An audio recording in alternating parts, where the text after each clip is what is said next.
Y was there a need to start writing. हमने पढ़ा कि राइटिंग शुरू हो चुकी थी, कब शुरू हुई, कैसे शुरू हुई, लेकिन उसकी ज़रूरत क्यों पड़ी? Because many people were started living in cities. बहुत से लोगों ने शहरों में रहना शुरू कर दिया था। As a result transactions increase significantly.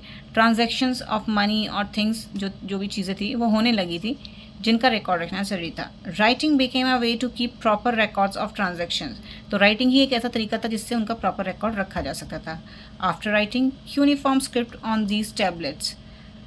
तो वो कौन सी स्क्रिप्ट लिखते थे इन टैबलेट्स पे? यूनिफॉर्म स्क्रिप्ट का प्रयोग करते थे। They left them to dry in sun. उन टैबलेट्स को वो सूखने के लिए सन में रख देते थे। Literacy. Literacy means ability to read and write. Literacy का मतलब हुआ क्षमता लिखने और पढ़ने की। And writing system, the writing system was quite difficult because each letter had a uniform sign. तो उनका जो राइटिंग सिस्टम था वो काफ़ी डिफिकल्ट था, क्योंकि वो एक यूनिफॉर्म साइन से उस स्क्रिप्ट के द्वारा लिखा जाता था, जो काफ़ी टफ थी। If a king could read he shows it with a great pride and arrogance. अगर कोई राजा पढ़ना जानता था, अगर किसी राजा को पढ़ना लिखना आता था, तो बड़ा ही घमंड दिखाता था और बड़े ही इतराता था कि मेरे को पढ़ना लिखना आता है। But in Mesopotamia Kings were not literate. लेकिन मेसोपोटामिया के किंग्स पढ़े लिखे नहीं थे। कोई भी लेटर या कुछ भी आता था इन्फॉर्मेशन का पीस, वो उसको अपने जो भी पढ़े लिखे वहाँ के लोग थे उन्हें कहता था कि मुझे पढ़ के सुनाओ कि इसमें क्या लिखा है।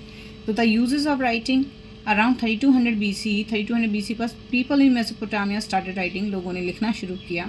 Writing was use as an administrative tool for managing growing economy and to keep records of transactions. तो राइटिंग यूज़ की जाने लगी एडमिनिस्ट्रेटिव टूल की तरह, ताकि मैनेज किया जा सके बढ़ती हुई इकोनॉमी को, और जो ट्रांजेक्शन्स का भी रिकॉर्ड रखा जा सके।